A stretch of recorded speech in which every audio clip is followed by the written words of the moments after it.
Hello, hello, hello, and welcome back to my channel. Today, we are going to be continuing on our journey of trying to beat Plague Inc. without evolving at all. Now, it is my intention to beat this game as our Lord and Creator has intended it, and that is to do so with minimal impact, or intervention, I should say, because evolution is not intelligent. Evolution is a refining process of what works and what doesn't, and for that, we need not put our foot on the pedal, so to speak. So, as always, I have these setups. Actually, I'm going to just check that these are all what I want them to be, because in between sessions, I did record a video about prions, and so I had to play the mad cow scenario. Yeah, I think, yes, I think we're still good here. Yeah, okay. So, let's get this going then. Alright, so you'll notice that we have a bit of a different setup today. We've got data, which is very exciting. And so I will be continuing to update the data tracker live so that you can follow along and we can have a look at some interesting trends or things that we can learn about Plague Inc. over time. So let's begin. 5:14. I've actually been really looking forward to getting back into this just because it's so like small brain.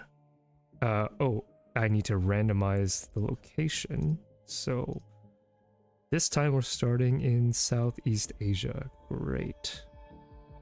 So let's go ahead and do that. So where? Okay, great. So we'll do that. And let's go. So the stream title, the problem with English class. I think I'm going to just treat these streams as a neat place where I will be allowed to talk about things that are not appropriate for my long form or short form content, because they're not like biology themed, but stuff that is maybe adjacent or related to the field of education, or maybe I'll broaden it to basically whatever I want to talk about. But at least for today, what I want to talk about is English class, and specifically what I saw as a missed opportunity for the field of the humanities to really engage with some very narrow-minded STEM people. So for context, I have always been a fan of learning the humanities, even though I decided on STEM, although that wasn't exactly clear. You know, when I was in the bone marrow, differentiating as a stem cell, there was a chance that I was going to go into something more humanities focused. So I've always been a big fan of both styles of learning, or both fields, but I know for a fact that when I was in stem cell college, that a lot of people had a very large superiority complex when it came to the humanities, and it would be apparent in the inter-college ribbing. A lot of the times you would see, you know, people get dunked on for choosing majors that quote-unquote don't matter. And in retrospect, well, I mean, at the time I knew that was silly, but in retrospect, it's even sillier, you know, thinking about it more.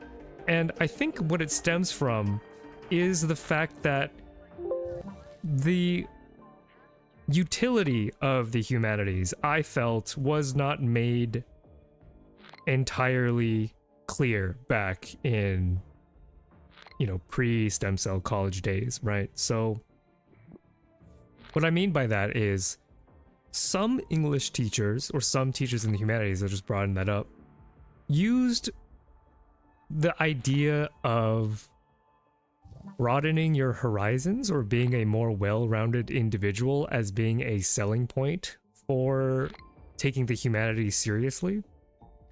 And while I believe that that's true, to convince some of the more hard-headed, practically minded to-be engineers, I felt like that explanation was maybe not sufficient, that there was more that they could do to increase buy-in from people that would grow up to view the humanities as a joke, who would not see the utility of continuing to fund studies in the humanities. And I think the time to have gotten them on board was maybe back then. And this doesn't apply to every English teacher. It also doesn't even apply to teachers as a whole. You know, it could be that this is a systemic lack that is maybe undercut by funding or stress of the teachers, right? So I don't want to seem critical of teachers.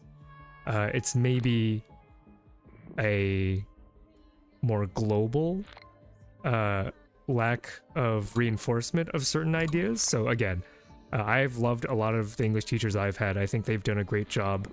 But I think that the attitude that some STEM students have might come from not having ever bought into the premise of the humanities making you into a more well-rounded person. I remember, like, even before Stem Cell High, that I was trying to be sold on the idea that reading hard English texts like Shakespeare would be like brain training. And sure, you could believe that.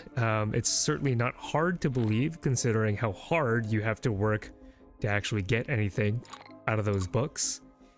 It's not exactly an outcome with a tangible benefit, right? If you are a STEM student, you can take a class, and it is very obvious to you before and after taking the class your measure of growth, right? Before you take calculus, you don't know how to do calculus. By the end of calculus, you know how to do calculus. And that, I think, is a little harder to do for some of the humanities. 514 has been eradicated. So let's speed through and find out how we did. The other thing that I want to mention before I continue on with the English stuff, now that I have to wait to record this data anyway, is that on first impression, I thought we were doing quite well. I took a look at the death numbers and I was like, oh, that's pretty big. But then when I converted the data to % of the global population, I realized, as you can tell from the histogram I have, that's the chart in the middle, we're actually very, very far away from even making a dent in the global population. I think our PB was 6%, which is still significant if you scale it up for, you know, our existence in this world. If a global plague took 6% of our population, that would be pretty devastating. But in terms of projecting when I'll be done with this challenge, it's not looking too hot, right? I might be here a while. Okay, so let's go ahead and record this. I fixed my keybinds, so I should not be emoting unnecessarily. So that's fun and exciting. So let's go ahead and put this in.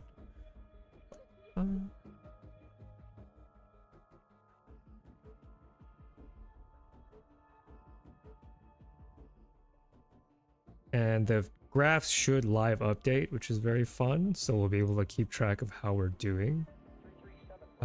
892 days. Okay, and the next starting point is in China.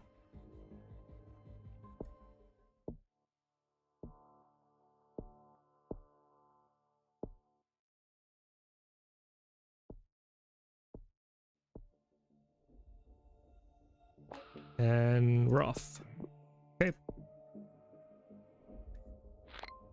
So where was I? So talking about English class, lack of buy-in, Shakespeare, not obvious, right? So when you start a STEM class, by the end of it, you will have an itemized list of new skills and abilities that you would not otherwise had. And I don't think it's too much of a stretch to say that people who went into STEM are also more inclined to enjoy, well, I don't know if it's a fair assumption, but my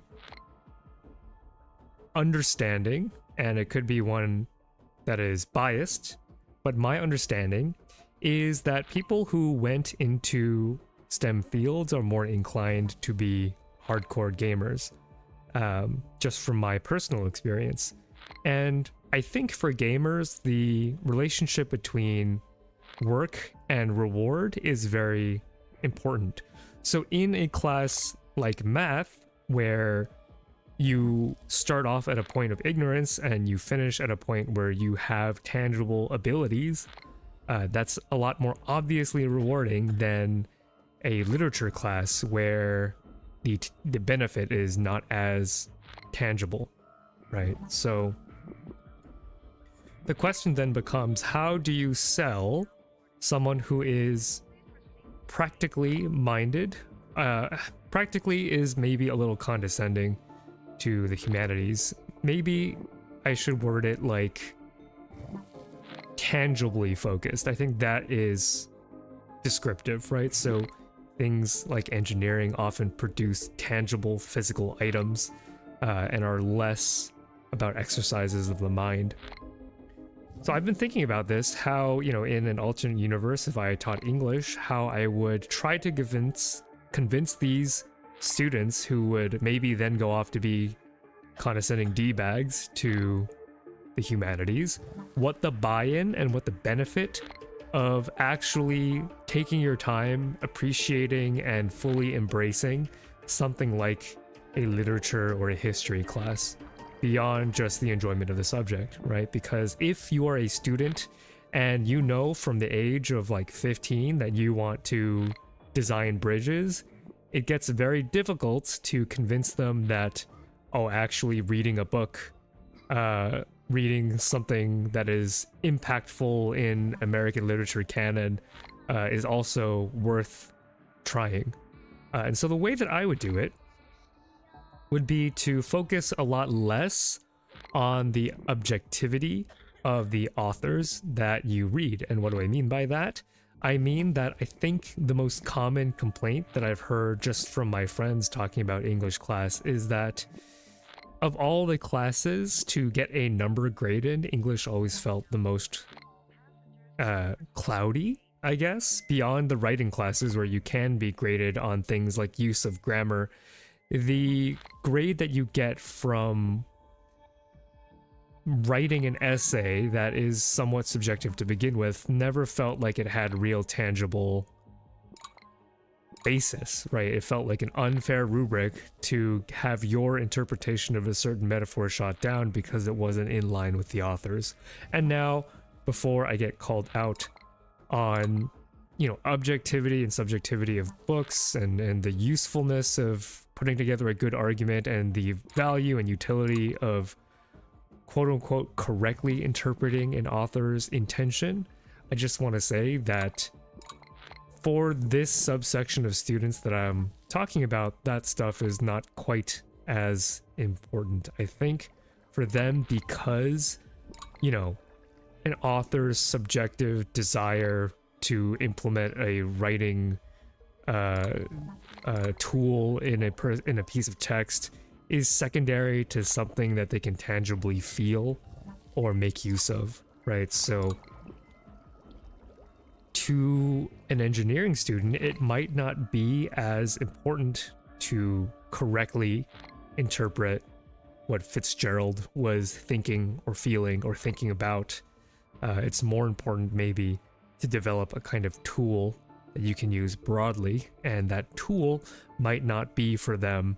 The tool of literature analysis might not be one that they feel they should necessarily spend their time honing. And with that, 5:15 has come to an end. Let's get some data down.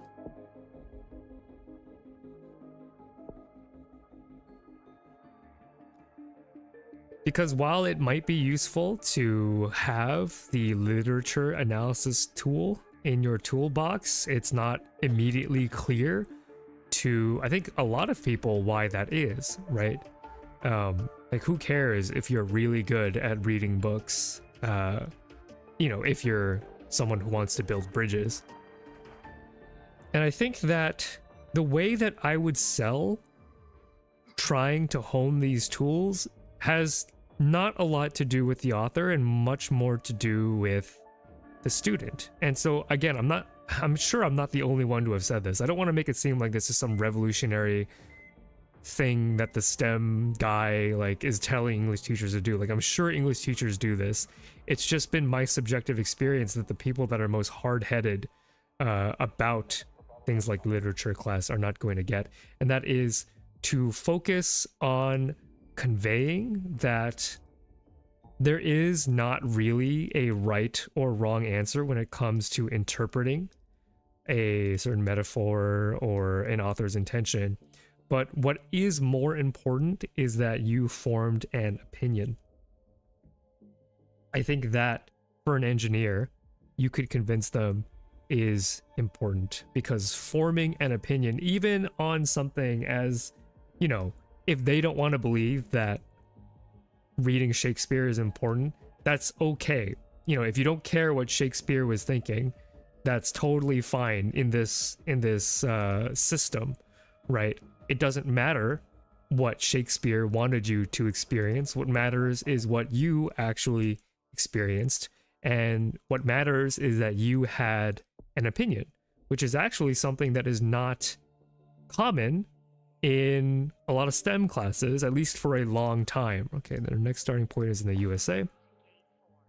If you think about the agency of the classroom in terms of who matters, broadly speaking, when you are in a STEM class, what matters isn't your feelings, I should say, right? And in a class like English literature, your feelings absolutely matter. In fact, it's one of the only classes where your feelings matter. You only get to express a kind of scientific individuality when you get very late into your education. You know, when you get to the brink of science, that's when you can start having an opinion, because in order for you to have an informed opinion in science, you have to do all the reading in your field. So you don't actually get to express yourself as an individual until you have a huge amount of expertise under your belt. But in an English literature class, you can start to express that level of individuality much earlier, and that is useful because you get to figure out who you are, you know? And I think that's really, really important. It's important for your development as a person, but it's also important for your ability to convey your own opinion.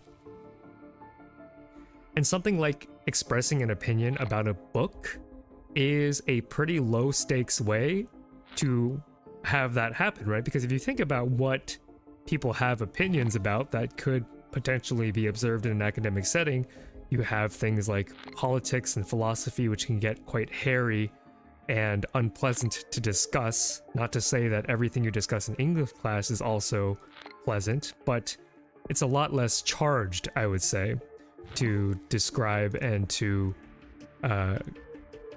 engage in a conversation about a book you're all reading. So why is it important that you get practice conveying your opinion? Well, by taking something abstract like your understanding of a book and forcing you to convey an opinion backed up by evidence, you get the ability outside of your STEM classes to develop your abilities as a conversational partner. And so that goes beyond just being able to hold a conversation about multiple different topics, which is certainly personally enriching, but it also gives you more to play with in your brain, right? I think that I have met people who are very afraid of having an opinion, who are maybe a little incurious about certain things. And that doesn't mean that you have to be curious about everything, but when you are engaged in conversation with them, it seems that no matter what you end up talking about, there's no common ground. And it could be that I have not hit upon whatever it is that they like to talk about, and that's certainly possible. We could have completely separate interests and no overlap in our common Venn diagram. But I think that practicing having an opinion based on information that you are given makes you more adaptable of a conversation partner. And that is literally enriching, right? Like that enables you, I think, to get more out of life when you can better connect with other people because you've practiced thinking about abstract things.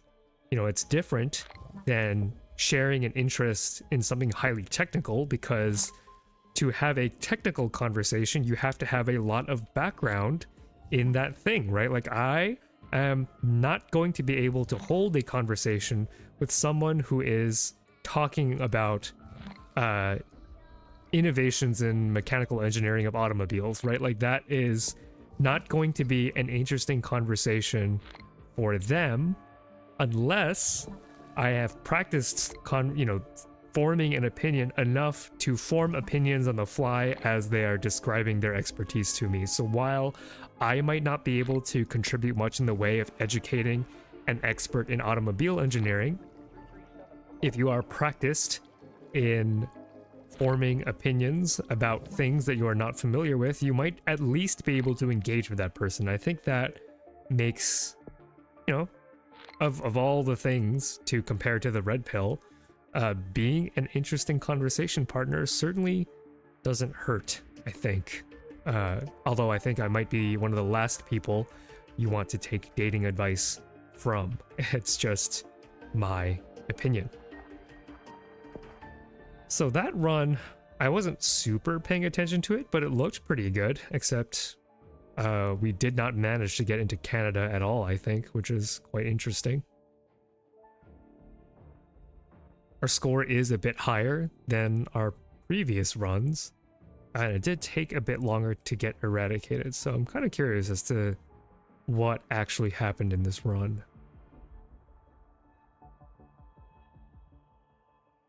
Oh right, that's right, we started in the US, so I'm really surprised that we didn't end up in Canada at all. Quite surprising. But yeah, I think that's my spiel when it comes to selling people on humanities, and I don't know if, people who watch this will still be in a position where they can,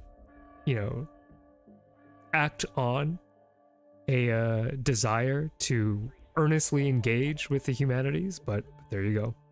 So that does seem like quite a bit more unalived. We'll record that and see how we did.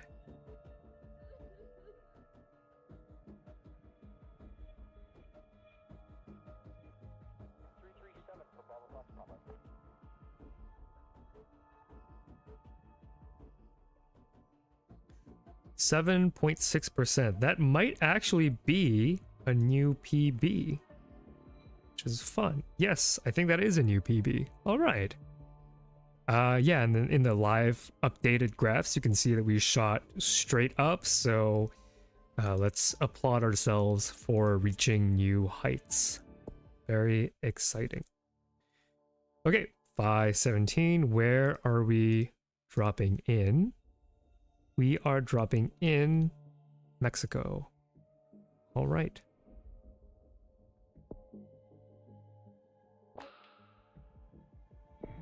And let's go. Yeah, so that's my pitch on how to craft a message specifically for people who need a tangible benefit, like the ability to get more out of life, to practice forming opinions and communicating with them, and also understanding who you are as a person, right? So the opinions don't come from a rigorous analysis or expertise. Your opinion when you're reading a book is probably much more likely going to come from your lived experiences, and giving you a platform to reflect upon those lived experiences and what that says about how you form opinions, I think, is like pre-therapy. Which I didn't realize as a kid. But nowadays, I have a bunch of friends who work in education, specifically in the education of children. And what they get that we didn't get in our day is a training in how to healthily express your emotions. And I think that that is amazing, right? Like, I think that that was supposed to be English class for us. It was supposed to be health class for us, right? In health class, we learned a lot about communication and drawing boundaries, but it was still like this very external, this external kind of experience. But English literature class is one of the only places where you get to look internally. It's not the only class, but it is one of the only class if you're a STEM student and loaded in quite heavily on that side. It's one of the only places where you get to inspect yourself. And it's actually not that easy to understand oneself, and any kind of platform that you can get, even if it's something external like a book to examine your own thoughts and feelings, I think is very well worth it. Because again, like, as a kid, we were not equipped with the language of emotion. We were not trained or practiced in how to express our emotions, what words to use, how to avoid hurting other people while doing that. And I think that the Gen Alpha, Gen Z folk out there will likely be a lot better off for it. But yeah, that was therapy before it was therapy, at least for our generation. And what that generation will be will differ, I think, depending on your perspective. But certainly it is not something that I grew up with, at least.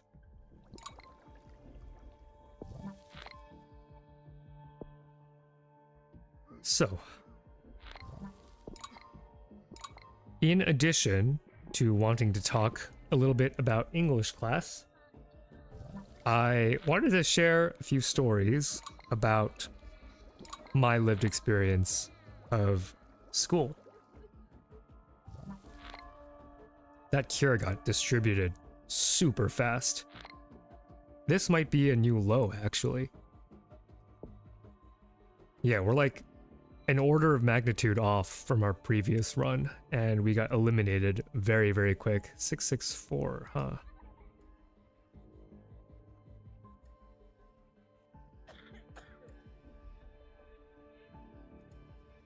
This is going to be very, very short-lived. But yeah, so I think what's great about Stem Cell College is the ability to find yourself within the context of other people.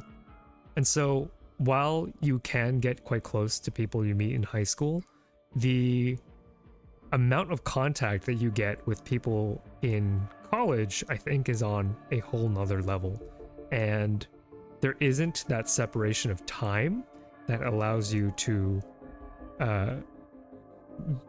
be alone for a good amount of time, unless you choose to be alone for that time, in which case, you know, you have that freedom to. But with systems like roommates, sometimes you don't really have that option. Okay, so that actually was not our lowest, but it was pretty low. Our next start is in India.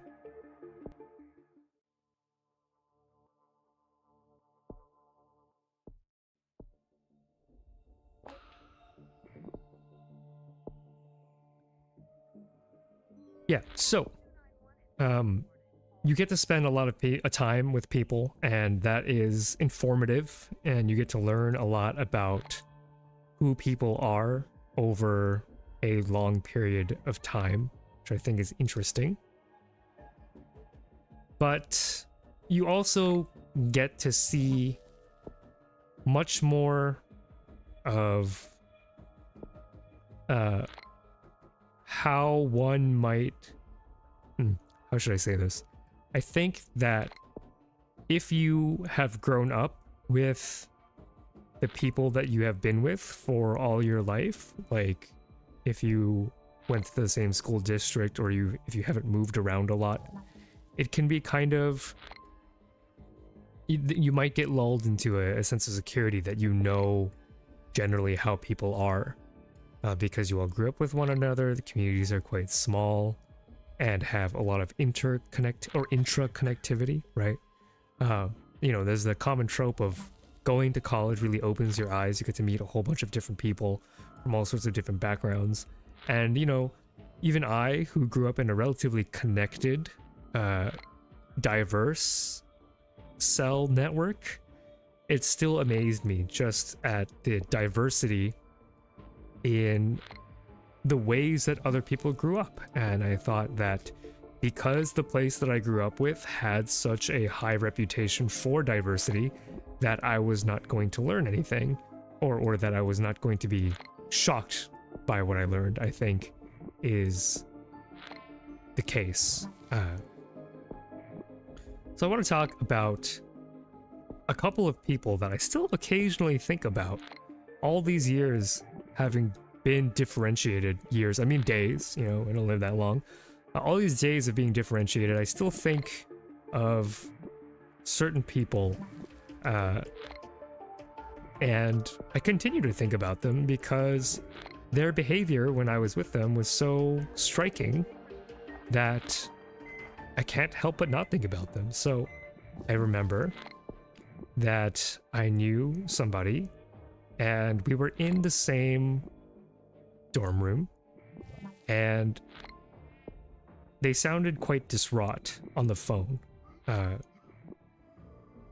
And because we were made to be like near one another, I got to hear everything. I put my headphones on, right? I mean, like, if you expect some level of privacy, I don't think that it should be up to me to vacate our common living area.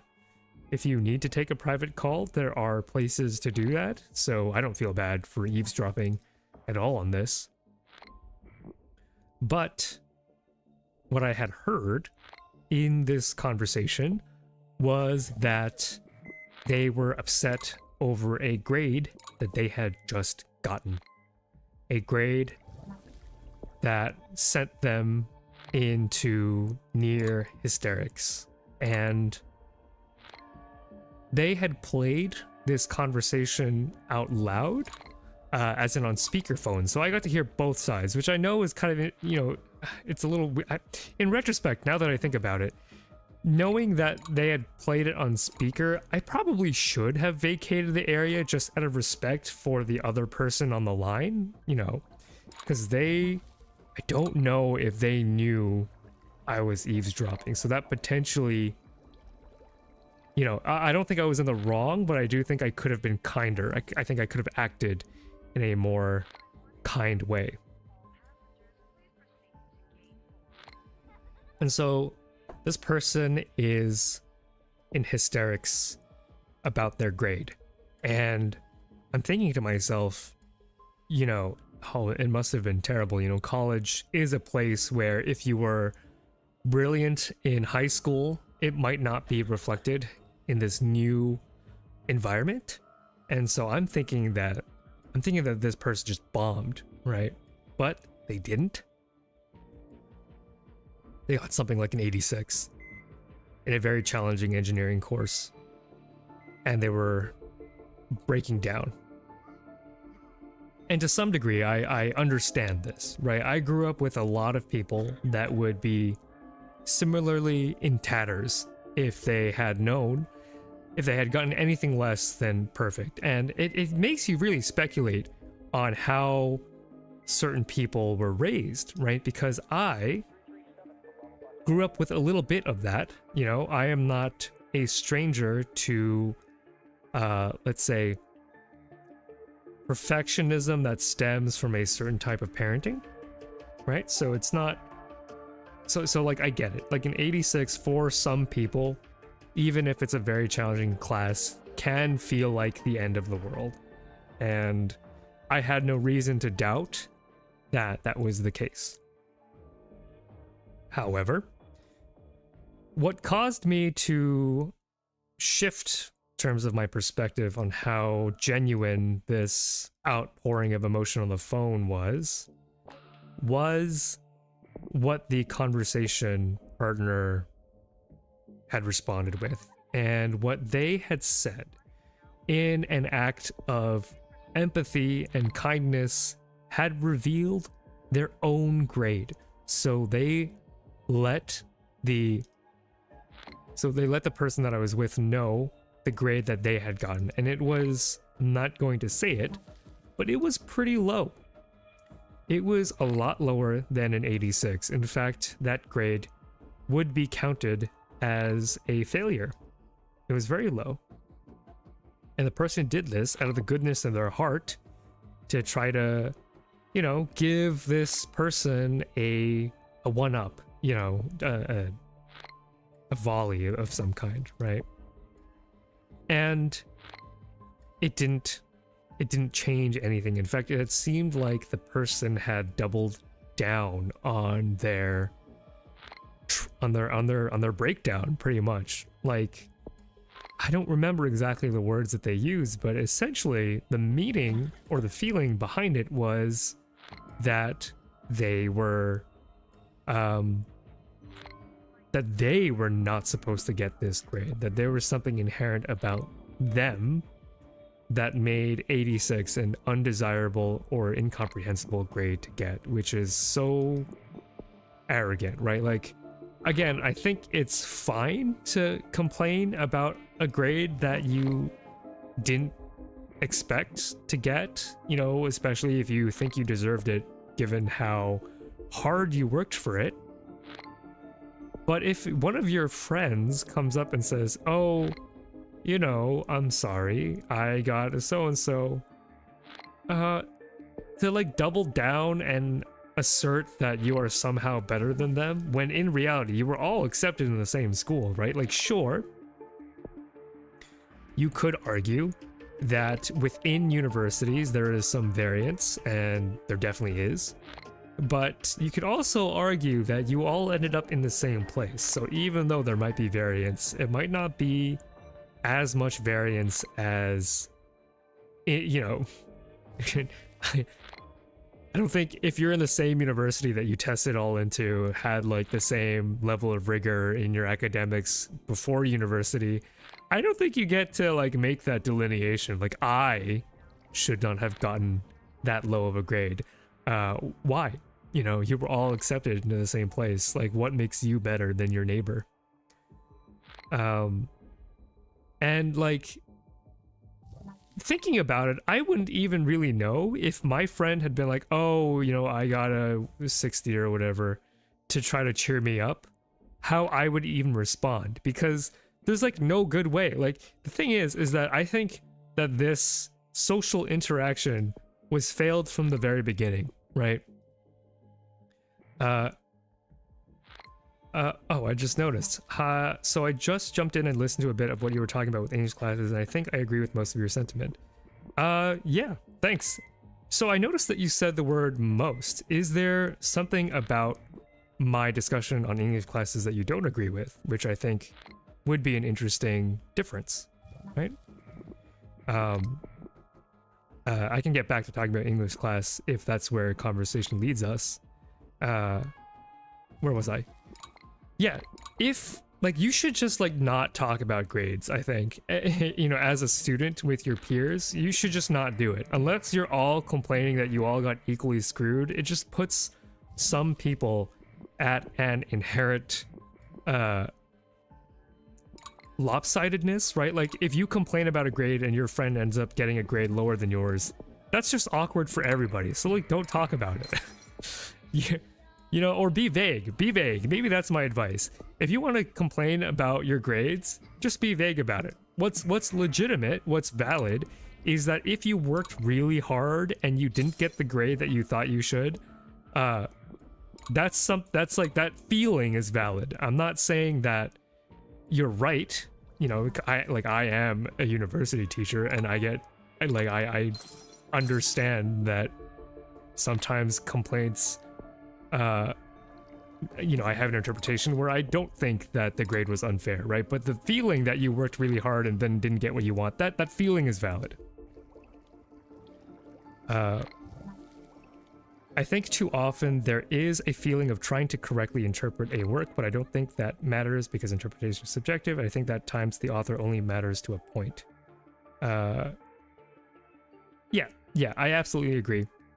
I think we're on the same page with that, and I can recap a bit of the conversation. It's just, my whole thesis was going to English class forces you to have an opinion, and forcing you to have an opinion makes you more capable of relating and relating with other people and understanding yourself.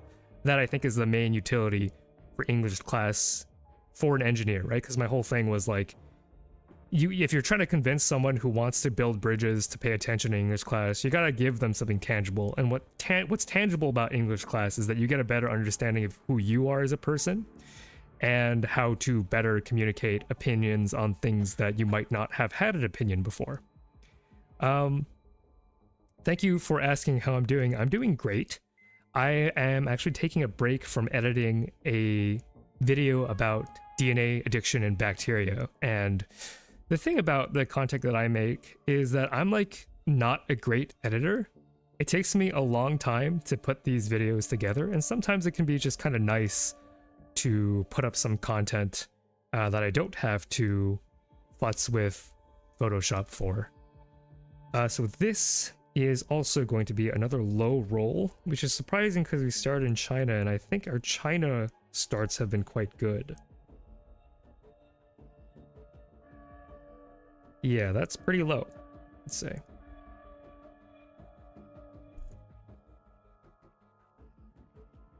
Yep, less than 1%. It's not looking too hot, although we did hit a new PB today, which is very exciting.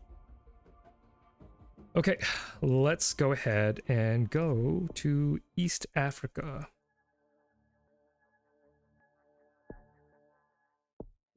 So what are we calling East Africa here? Ah, that makes sense, huh? And let's go.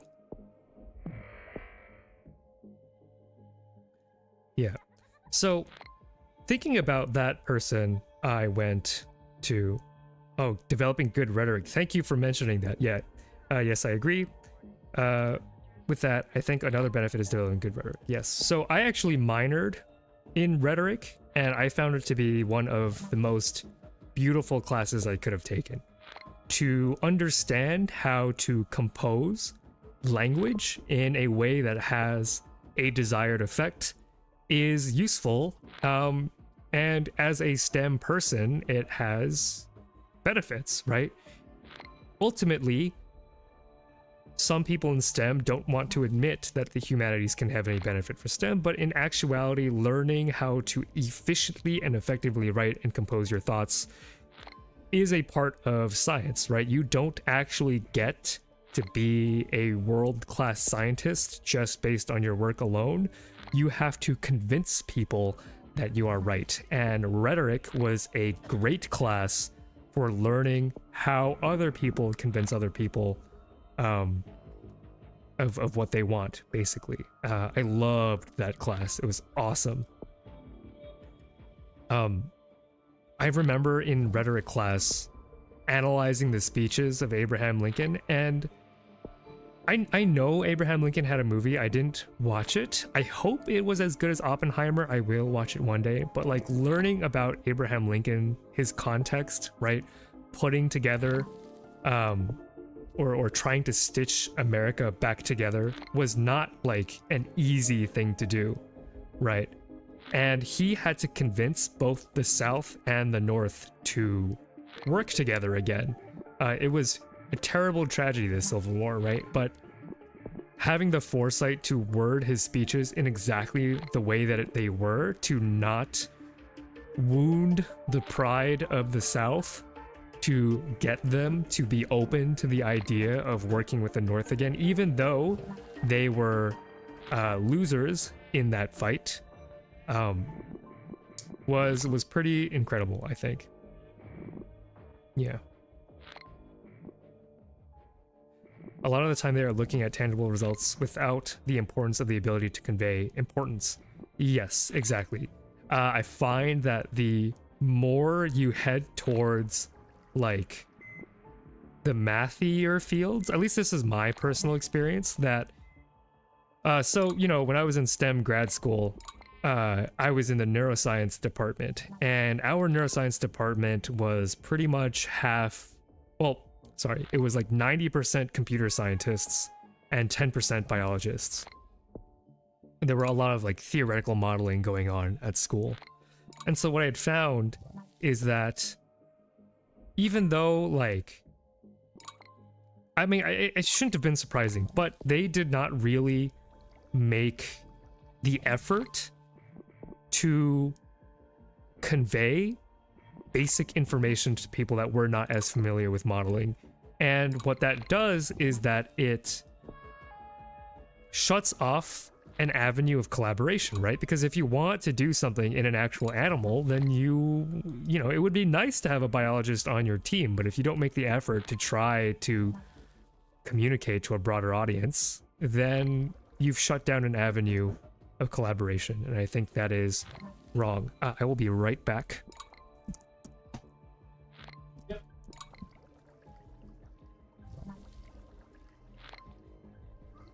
Oh, yeah.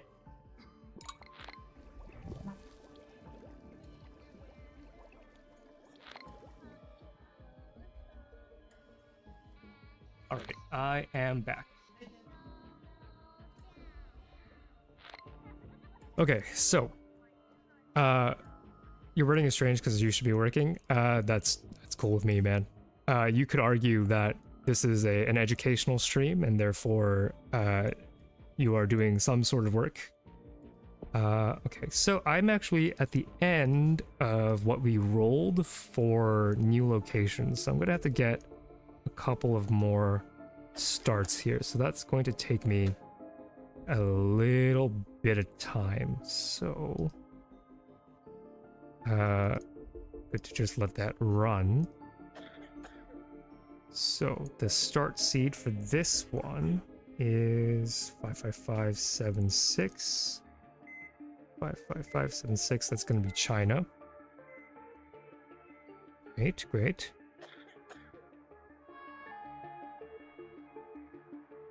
Okay, so all right, yeah. Okay, so I got kind of sidetracked in terms of telling the story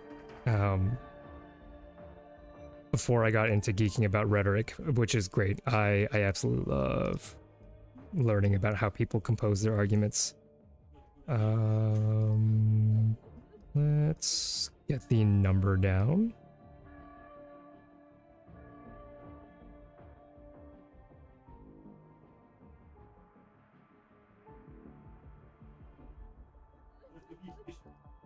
Okay. Another low roll. So we'll try again. This time in China.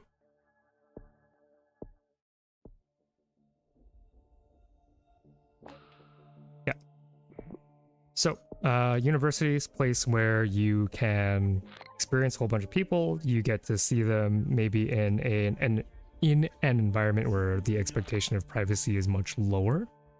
And that ends up mattering a lot because you see some sides of people that you would probably not be able to see if you were, you know, in high school, right? Where you have the ability to separate yourself from the people that you want to talk to. And so, yeah, this person complaining about an 86 and then continuing complaining about an 86 to his friend that got much lower made me think a lot about how that person must have grown up to think that that was okay. Because I think that the worst aspect of that story is the depths of the humble brag, right? To imply that you are somehow better than your peers at a university where you have all been accepted to is not a cool move. And that was especially an issue with this particular person. And I think that doing or reflecting upon that experience was noteworthy. Almost seems like main character syndrome. Exactly. Like, I think that that is a very apt way of putting it. Like, we're all jobbing jobbing for this one person who believed themselves to be someone capable of reaching some very high heights. But I don't think that people are born that way. I don't know what combination of environment and genetics must have to happen in order for this person to operate in this fashion. And it did not change over the 4 years, which I found was notable because, at least for me, STEM college was a place to really reflect upon certain aspects of your upbringing, and up until like the very end of our experience at STEM college, this person was still having this attitude. The worst part is, right, this person isn't even, or was not at the time, I don't know what they're up to now, they weren't even that good, is the thing. Their grades were not incredible, and I had a group project with them, and they contributed almost nothing. It was really not deserved, I think. I think, yeah, the whole thing about confidence being confidence from narcissism is valid, right? But this person didn't even earn the narcissism. Yeah, contributed very little to our group project, didn't really do their part correctly. And also, while we were all working on our organic project, they spent their time dunking on the students that they were TAing for, like actively complaining about how stupid their students were, because at my STEM college, once you got to be an upperclassman, you could take a job where you TA'd for the underclassmen, and like that to me, as like an educator myself, is like a mortal sin, right? I would never put down a student for not doing well in a class, because you just don't know what their life situation is, right? They might not have the mental resources to actively engage in a class, or they might not even care about your class. There are many other reasons why a student might not be performing other than them not having the faculties to. And believe me, everybody who walks into a university class, if you're accepted into that university, has the capacity to do well. And to, yeah, I know, it's crazy. To like dunk on them for being quote unquote stupid is just madness. Like, I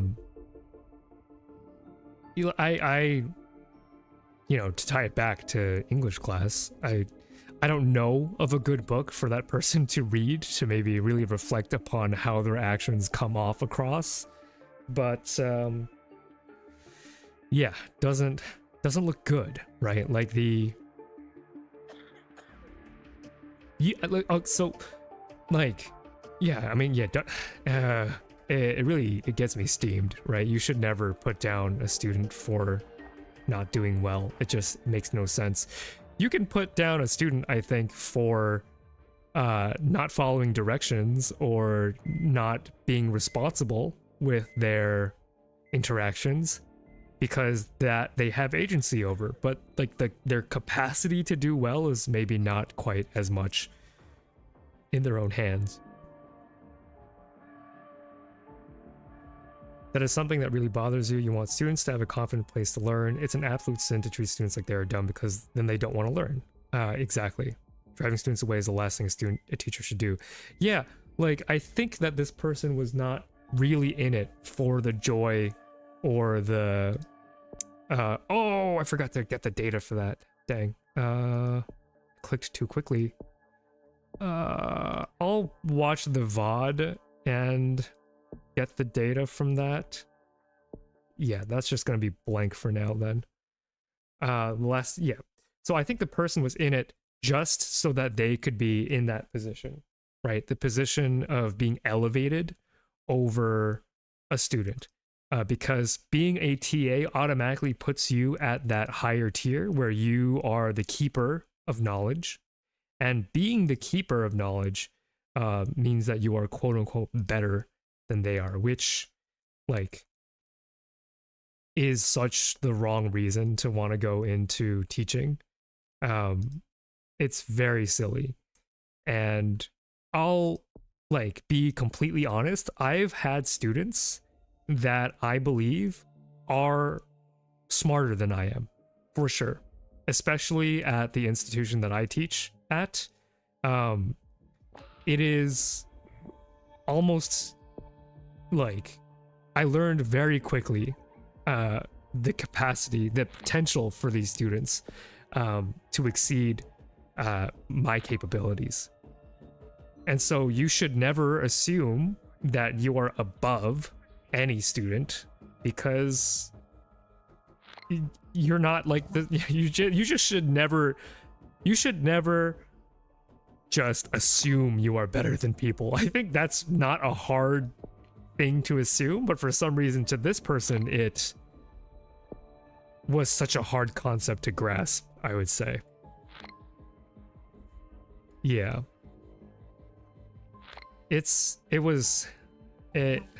I think this person is actually doing quite well for themselves, and having spent time away, I sincerely hope that they grew from an experience or two, although that can be quite hard to say because I haven't had contact with them for many years. Many days.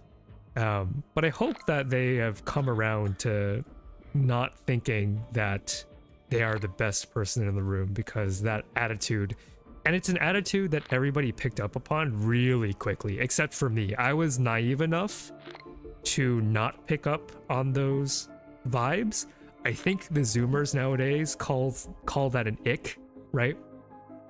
When I had told people that this person was my roommate and that we had mutually chosen each other, I was deeply and fairly razzed for doing so, because I didn't see the warning signs. I just thought that they were really nice, but that ended up not being accurate. And people, yeah, it's when you exude that level of narcissism, it is easy, I think, to pick up on, except for me, because I am naive. Again, I assumed that I had a good understanding of people because, again, interconnected living area, but that's what assumptions get you, right? I strive to instill the value of agnosticism in my students, and not like in a religious way, because that's not my position as a teacher, but trying to evaluate knowledge, or trying to evaluate facts based on as few assumptions as possible, is a good thing, and something that people can benefit from when it comes to analyzing their own situations or anything that they want to look at, right?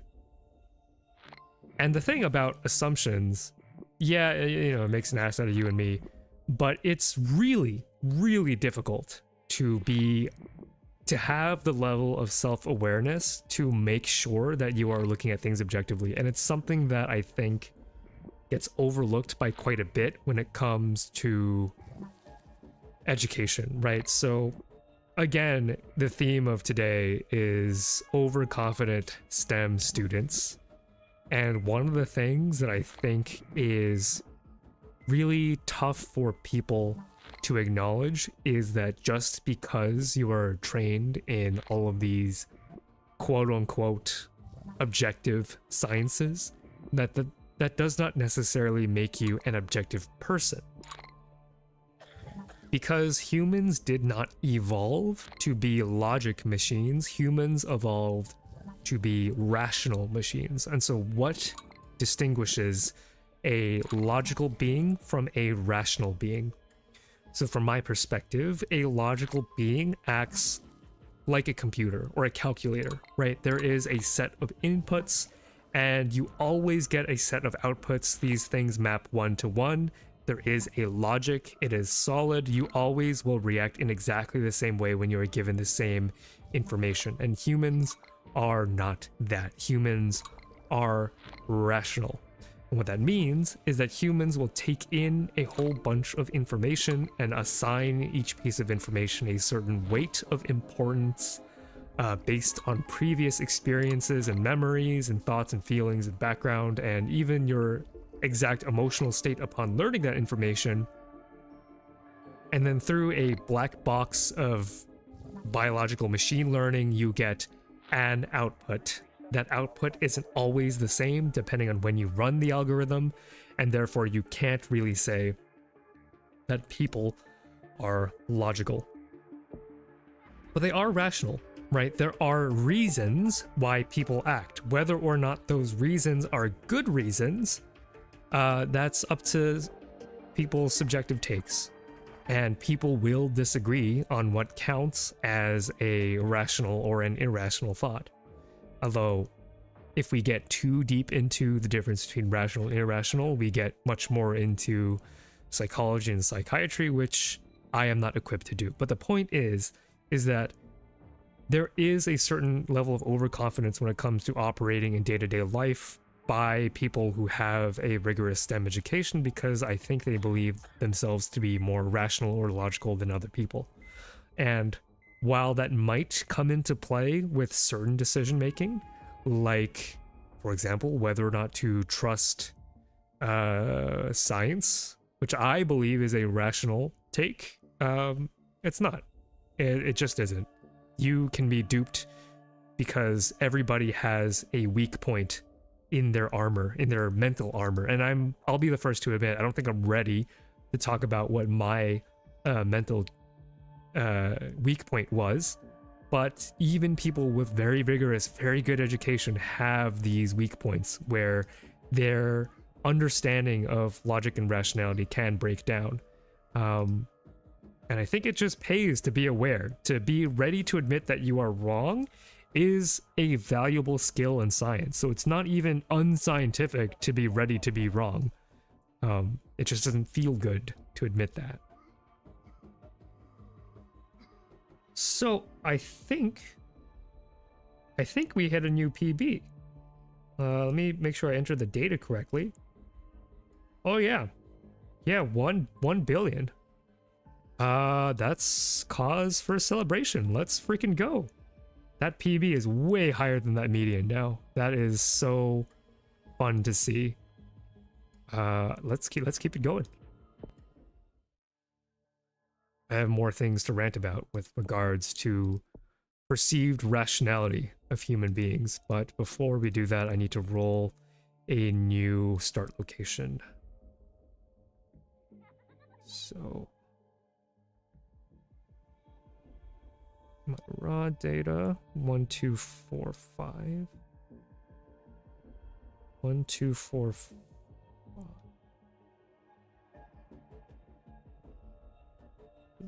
245, and it's deeper than Indonesia. So 1245. We're getting into a very 1245, 1245, 1245 is Angola. Where is Angola? Oh no. Oh, I'm about to show my ignorance. I'm just gonna start clicking. No, that's I knew that was Madagascar. Where's Angola? I'm gonna have to pull up a map real quick. Oh gosh.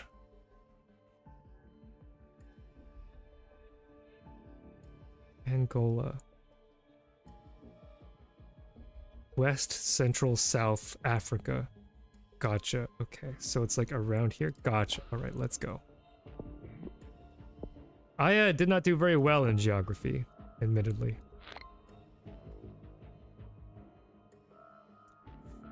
I agree. Heck, I also graduated STEM, have a postgraduate degree, and I sure as heck learned that I know nothing, and my own biases can color my opinions, but I know that I know basically nothing. I think accepting being wrong should be the de facto stance in science. Yes. Yeah, I agree. And I think that is evidenced that your education was pretty good, right?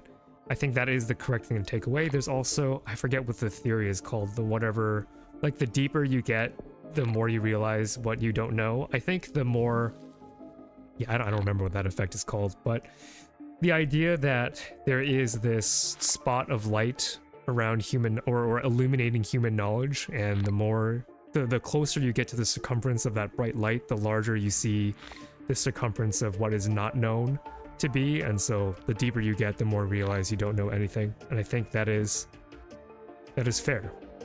And remaining humble in your base assumptions is also important, which has been important for me in this channel because, like, like the fungi video for Plague Inc. is the most popular video that I've done by short. And I was so ready to dunk on fungi in Plague Inc. because I assumed that fungal spores could not possibly be carried by currents that far. So my reaction in that video is very genuine. I assumed that the Brownian motion of the currents in the air would drop most of those spores off nearby any coasts. I could not imagine that spores were capable of traversing a whole entire ocean. That was really shocking, and I was guilty of making an assumption, which is human, and you're never going to be free of not making assumptions. The best you can do is acknowledging that you have them, acknowledging when you screw up, and moving on, because we're not perfect. We didn't get to relativity by sticking to classical mechanics, or quantum physics by staying with plum pudding model of the atom. I take it that you are in the chemistry or physics side of things. You can correct me if I'm wrong, but that's interesting. It's also the reason why I had such a hard time learning chemistry. Because having to juggle between the learning the models and learning that they were updated models and that those old models were no longer accurate really screwed with my brain. Like, I couldn't get around that we could make use of multiple different models. And as a biologist, it didn't sit well with me. I couldn't hold those pieces of information in my brain at the same time. And I didn't feel like physics had that problem, at least at the depth that I learned it, right? Newton's mechanics still work. They might not be 100% accurate, but they do a pretty good job, you know, because you get to ignore things in your model that are inconvenient for you, right? Like if you use some of those formulas, you are assuming a vacuum sometimes, right? So you don't have to deal with air resistance or air pressure, etc., etc. So like that I kind of got as like, okay, so the calculations will not be 100% accurate, but they're pretty good most of the time. But for chemistry, it really broke my brain because I couldn't figure out what to use, what models for what, like what the utility, or why am I learning plum pudding model, right? So for those of you who don't know, and chat can correct me, because it's been a while since I thought about plum pudding model, but I think the plum pudding model is when you have all of the subatomic particles swimming in the same like core. That's such a bad explanation of it. You know, I'm just going to admit freely that I don't really remember the plum pudding model. I don't even remember enough of it to BS my way through it. You'd be surprised how resilient fungi are to travel. The Panama fungus that killed banana species traveled through oceans by latching onto clothing. So I was aware that fungal spores could be very hardy, because I'm familiar with how hardy bacteria can be, and other microbes and extremophiles. I just didn't know how air currents worked, or how light they could be, or how any of that worked. I assumed I had physics knowledge that I 100% did not have. But I think that's why I didn't get too deep into chemistry, is that to me, chemistry always felt quite abstract. It was neither a not neat, it was neither a story I could memorize, nor a story I could calculate, if that makes sense. I'm about to offend a lot of people who are into chemistry. But for me, it was neither. I don't know, hard to describe. Like, do you get the vibe that I'm getting at? In biology, there's a lot to learn because every organism is different and everything works different ways in different contexts. But to be in biology, you just need a general idea of how things work, and then you get really specific in the thing that you want to learn about. In terms of chemistry, you know, learning about electronegativity, learning about orbitals and electrons and that kind of thing, and when certain reactions happen, and because I believe there were no hard cutoffs for electronegativity in terms of whether or not a certain atom, a certain molecule would react in a certain way. Because there wasn't like, oh, if your electronegativity is above 1.4, then you always do this. I found it very hard to learn.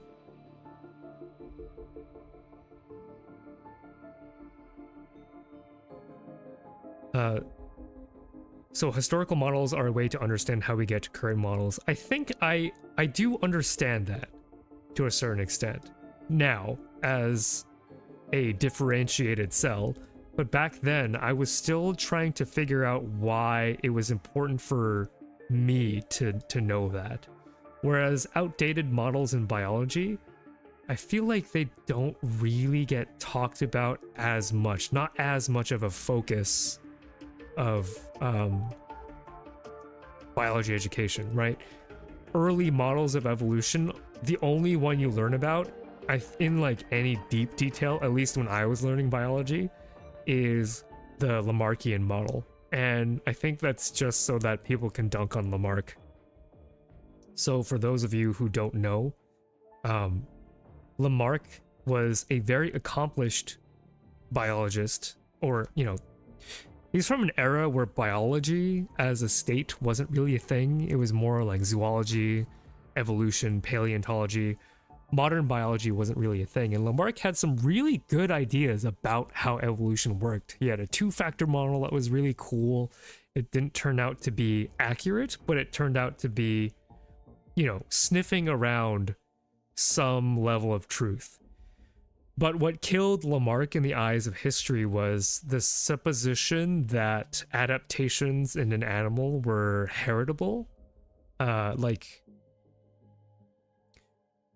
giraffes that, like, because they need to eat leaves on high trees, that over time they stretched their necks out to gradually reach there, and there was some inheritable force that would cause the children to be similar, which is not crazy on the face of it, but if you think about it, then you could just, you know, do something like cut a rat's paw off and observe whether or not the progeny have a paw, and that's obviously not true. So his idea was quickly dismissed, but his two-factor model was actually pretty useful. So he had this idea that there was I might be getting this wrong, but there were two forces. One is a complexifying force, so a force that would gradually cause simple organisms to evolve into more complicated organisms. So like going from a worm to a fish to you know, a lizard to a rat, you know, that's making it more complex. And the other force was the adaptive radiating force. So that's what we would call like speciation-ish. So there's one force that makes things more complicated, and then there's another force that makes things more diverse. So complexifying force turns worms into fish. The adaptive force turns worms into 1,000 different types of worms. And that's not a crazy thing to believe about evolution. before the fossil record existed. That's still, you know, it's interesting. It's an interesting thought experiment. It doesn't happen to be true. Or rather, it doesn't happen to have an explainable molecular mechanism that would be as easily classified as those two forces, but it's worth thinking about. I think a lot of that gets cleared up or muddied in certain opinions when you go past general chem and more into specialized areas like thermodynamics. The endpoint is complicated and abstract and helps you... Oh, I see. So learning how people constructed models, or maybe things that are more obvious, might help students understand the context by which quantum mechanics were theorized. I hope that's an accurate description of what you were saying. Certain models are good enough for a simpler education to grasp fundamentals. Yeah, Newtonian physics. The other reason why I think I had such a hard time getting into the quote-unquote harder sciences, so like as a biologist, I am aware, and many of my peers also share this thought, that biology is like quote-unquote easier, and I know that that is not true on paper, but I know that I am not alone in my like physics envy, because some of my inspirations for wanting to learn science to a high degree came from Neil deGrasse Tyson and Lawrence Krauss and a lot of these cosmologists, right? Because I found that the way that they communicated information to be so enthralling, and the problems that they were tackling seemed to me to be of great import in terms of understanding who we are and what our place in the universe. Very meaningful on a personal level stuff. And it felt like that if you didn't have a good grasp on math, that world would be completely inaccessible. And I've always felt a little sad about that. I especially found Oppenheimer, right, to evoke those feelings of physics envy in me. Like, I wish I had the capacity to think about problems, about black holes, about the origin of the universe, or subatomic particles, or all these crazy things. I still read about them from a casual point of view.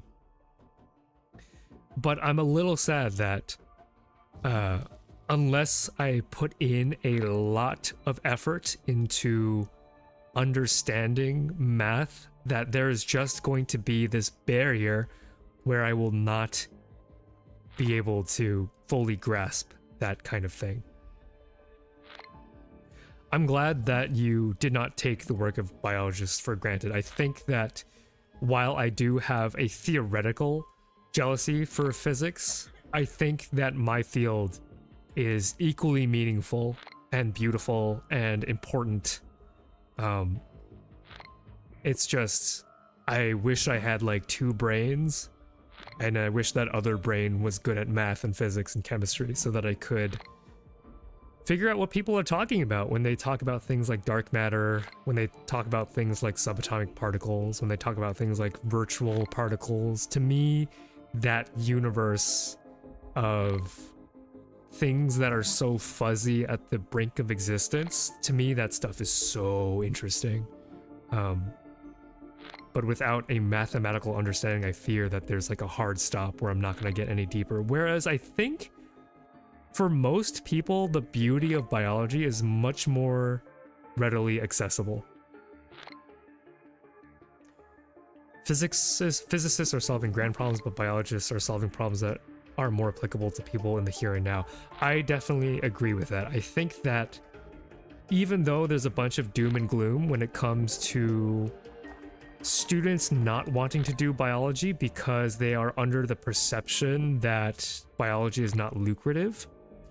I think that is not true in certain regards. I just think that you need a minimum amount of education to break into the lucrative parts of biology. And what I mean by that is you have to acknowledge that having just a bachelor's in biological sciences is limiting in terms of where you will be able to work and how much you will be able to earn. But if you imagine what the last couple of years have proven to the world, that the need for understanding of pathogens and the need for understanding and creation of medicines and the need of understanding how to engineer organisms to tackle big existential problems like climate change have never been more present. Now, I'm not an expert with regards to where funding is going, but I can't imagine that after COVID that people are going to be okay with cutting pandemic readiness or cutting that kind of funding, right? So I think now is a pretty good time to get deeper into figuring out these kinds of problems.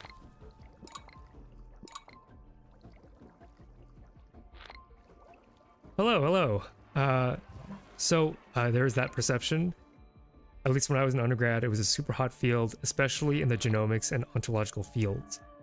So I think I might be making a couple of assumptions in terms of your background, but if you were paying attention to physics and chemistry, then you would also be paying attention to programming as a field. And so I think that the excitement over genomics is the same or a similar excitement to the excitement for increased programming power, like being able to computationally bash out a lot of problems in our field. And so I don't think biology has ever been cold, but I think that the money for a lot of people to make is maybe not quite there. At least the perception that I had when I was in undergrad was that chemistry would be lucrative because you could go work for like refineries, like oil refineries, which would bring in a lot more commercial interest. Whereas in biology, it can be somewhat tricky depending on what you ended up specializing in. So if you certainly have the mind for genomics, if you can think in that computational way, then I think that's always going to be good, right? Having computational background, I think, is never harmful, and that becomes more relevant every day. Okay, so this time, yeah, so we'll go 220539. All right, I think we'll probably do one more run. I'm really excited that we got to 14% unalived in our Indonesia run as our new PB. It might indicate that we actually have a chance to do this for real. Where you went to school, biologists were scouted to pharma as well, so that makes sense. Yeah, like pharma, that's always going to be lucrative. And if you think about the vicious evolutionary arms race that bacteria and viruses have with the rest of the living domain, the end of infection will never end. So I think those jobs are going to be pretty safe. Okay, one more starting location, and I think we're either in China or West Africa this time. 56868. So we're actually in East Africa. Never mind. Okay, East Africa again.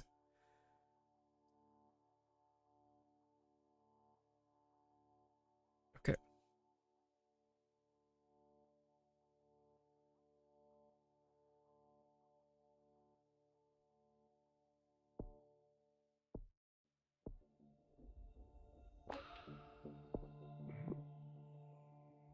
The computation modeling for proteins was not nearly robust as it is now. Yep, that is correct. So you can, if for those of you who don't know, you can go to a website called AlphaFold, and that is a database of theoretical models of protein structure, which is bonkers that you can do that. I don't actually know how accurate those AlphaFold structures are. Like, I don't know.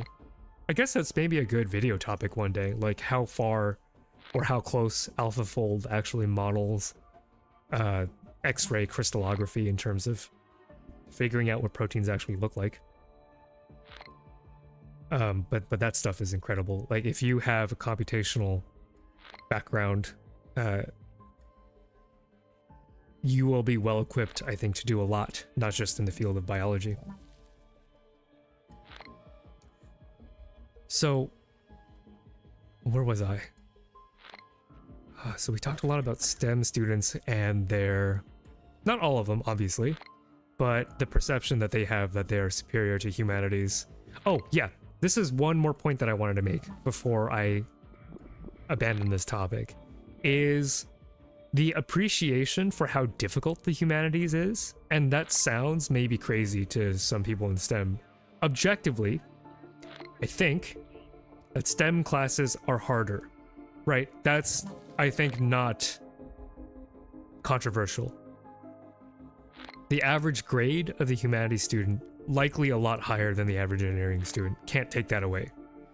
But what do I mean by the humanities are just as hard? Well, if we make our measure of what counts as success the ability to give yourself the lifestyle that you want in terms of putting money into your pocket, then you have to admire that people with a degree that you perceive to be not as useful, they have a difficult journey in front of them. You have to acknowledge that. I'm not saying that I agree. I don't know how hard it is to get a job with a humanities degree. I don't know that. Right? The theme of today is not making assumptions. But if we work with a common perception that their degree is useless, they're going to have to work perhaps a lot harder than you have to work just to, you know, make it by. They have to be a lot more creative with their application of their degree. And I think that's still rigorous. That's not any less rigorous than studying really hard in school and then doing the thing that you studied for. Being able to convince people that your education has created a person worth employing is not trivial. It's not like it's an easy degree and then they go off and make money forever, right? They still have to figure out what to do with it, in which case their problem with regards to their education looks a lot more like an engineering problem, right? They have to figure out how to use the tool that they are given to solve the problem of their own employment. And again, I'm not assuming that it's hard to find a job with a humanities degree. I don't know that. But if you assume that, then you must rationally also have to give them the fact that they're going to have to work a lot harder for the same stuff.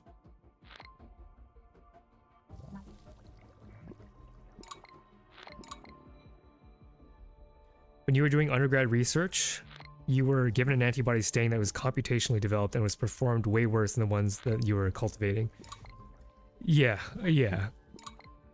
This is about long-term investment, and it seems ridiculously hard to be a financially successful humanities student. Unless your parents have connections, I totally agree, right? That's why you shouldn't be dunking on them, right? Like, it's admirable, I think, to want to study something that you actually want to study. Well, maybe that's not fair because I'm privileged as someone who continues to suckle the teat of academia, right? Like, I haven't worked in industry. I work in academics, and there is a kind of sheltering feeling that you get when you are, quote unquote, not ready for the real world. Although I have a job, so it's still real. It's just the environment is understanding, maybe more understanding than corporate. So the notion that you assert that you are better than these humanities students who are sincerely studying, presumably, you know, if they sincerely chose to study English or a similar topic, there's nothing to mock about somebody following their passion if they are passionate about what they're studying. It doesn't, that's such a low thing to make somebody for it. It's really, it's bad. And on the flip side, there's a cynical take where, what does that make you? Someone who chases money. And you could argue that they could very much as easily tell you that you are selling out if that's not what you want to study. Of course, it's more complicated than that, right? Because at the end of the day, you gotta put food on the table and a roof over your head. It's not that easy to do so. And it's never been that easy to do so, unless, again, you come from a environment of means. But yeah, just wanted to get that piece out there so that we can start to, you know, change the culture of this stupid, undeserved superiority complex that some people feel. Yeah. Computational strain story was to show how much better computation got compared to back then. Yeah, that's true. I can't imagine what it was like working with the first computationally designed reagents. But that just shows you how science is a long game. It takes a while for investments to pay off. Alright, I think that is going to be it for me today. It was a pretty fun stream. I hope you all enjoyed it. And I'm, again, very excited about this new PB over here. Like, it